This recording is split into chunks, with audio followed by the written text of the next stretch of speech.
I couldn't believe my eyes. There they were, lined up on that folding table at the garage sale. My childhood trophies, my countless victories in spelling bees, soccer matches, and art contests, all sold for $1 each.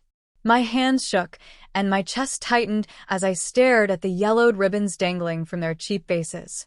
How could she?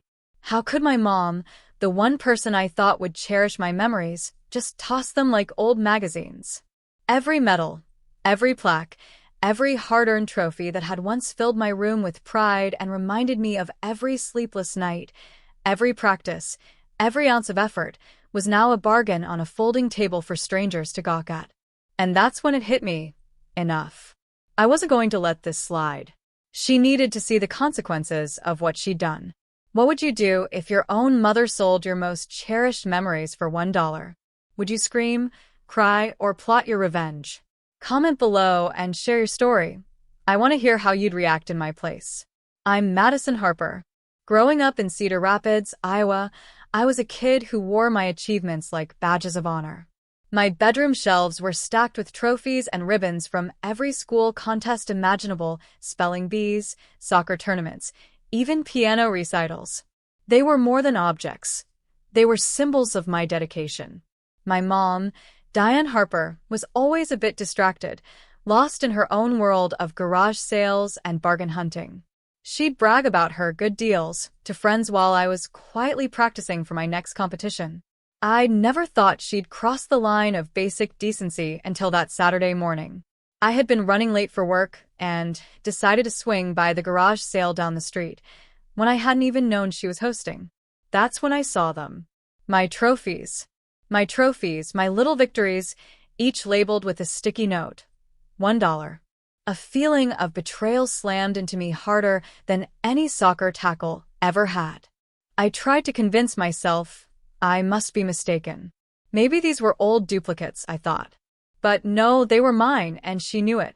My mom, the woman who should have protected my memories, had sold them off like trinkets. The anger bubbled inside me like a kettle about to blow. I sat on the curb, staring at the table, my hands wrapped around an empty coffee cup, shaking uncontrollably. I remembered each of those trophies, the nights I had stayed up until midnight finishing school projects, the early mornings spent on the soccer field while she slept in. And now, some stranger would own pieces of my childhood for less than a latte. I tried talking to her that evening, her nonchalant shrug making my blood boil. They were just old things, Maddie. I needed the money, she said casually, scrolling through her phone. I wanted to scream, to throw something at her, to make her feel even a fraction of the heartbreak I felt. But the words got stuck in my throat. I realized then that confrontation wasn't enough. She didn't understand, and worse, she didn't care. Night after night, the humiliation gnawed at me. I replayed the moment over and over, imagining the neighbors picking through my trophies, maybe even mocking my tiny victories. I felt powerless, angry, and sad all at once. But as I lay in bed one night, a spark flickered in my chest. I would get those trophies back, or at least make her understand what she had done. This wasn't just about objects anymore. It was about respect, pride, and making her see that my childhood wasn't hers to sell. I started watching her routines, the way she arranged garage sales and chatted with neighbors. Each weekend, she'd proudly display her bargains, completely oblivious to the fact that I was observing every detail. I bought a few identical trophies online, cheap replicas that looked similar but had slightly altered labels. I also talked to my childhood friends, asking casually if they'd ever seen my trophies pop up in any neighborhood sales. Nobody had, which told me they hadn't gone far. The garage sale was likely the only stop. And that's when I started sketching my plan. It was clever, subtle, and satisfying. I didn't just want to retrieve my trophies. I wanted her to feel the sting of underestimating what those little pieces of metal meant. I whispered the plan to myself as I lay awake at night, imagining the moment she would realize her miscalculation. Revenge wasn't about me being cruel. It was about reclaiming what was mine and making sure she never dismissed my achievements again. The next garage sale, I arrived early, disguised in oversized sunglasses and a baseball cap. I positioned my replica trophies subtly on the table, replacing a few of her originals I'd managed to borrow from neighbors who had bought them unknowingly. Each sticker read $100 each in big, bold letters. As Diane began setting up her items, she noticed immediately. "Wait, these aren't," she stammered, frowning at the price tags.